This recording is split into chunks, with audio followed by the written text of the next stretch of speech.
Hello friends, welcome to time pass. இன்றைக்கி Sunday மார்னிங்க. வழக்கம் போல் லீவுன்றதுனால லேட்டாக தான் எழுந்தாச்சு. இப்போ டீ போடலான்னு பால் வைக்கிறேன். பால் வச்சுட்டு இந்த டீ கொதிச்சு வர கேப்பில் நம்ம கொஞ்சம் ஒர்க்கெல்லாம் இருக்குது, அதெல்லாம் முடிச்சிடுறேன்.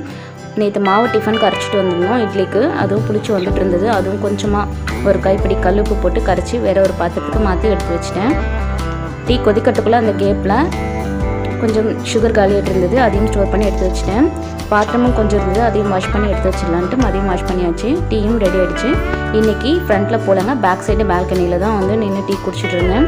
கொஞ்சம் கார்டன் சைடு பேக் சைடு எங்களுக்கு கீழே கார்டன்லாம் இருக்குது, அதெல்லாம் பார்த்துட்டே அப்படியே டீ குடிச்சு முடிச்சாச்சு. இன்றைக்கி சண்டே ஸ்பெஷல் நாட்டுக்கோழி தான் எடுத்துகிட்டு வந்திருந்தாங்க. அதுவும் நல்லா மஞ்சத்தூள் போட்டு வாஷ் பண்ணி எடுத்துகிட்டு குக் பண்ணி முடிச்சாச்சு. காலையில் டிஃபனுக்கு தோசை நாட்டுக்கோழி குழம்பு தாங்க. ரொம்பவே டேஸ்ட்டாக இருந்தது, பசங்களுக்கு ரொம்ப பிடிச்சிருந்தது. நீங்களும் ட்ரை பண்ணி பாருங்கள். இந்த வீடியோவை நான் கண்டிப்பாக அப்லோட் பண்ணுறேங்க. மறக்காமல் பாருங்கள், சேனலை சப்ஸ்கிரைப் பண்ணிடுங்க. நெக்ஸ்ட் வீடியோவில் பார்க்கலாம். பாய்.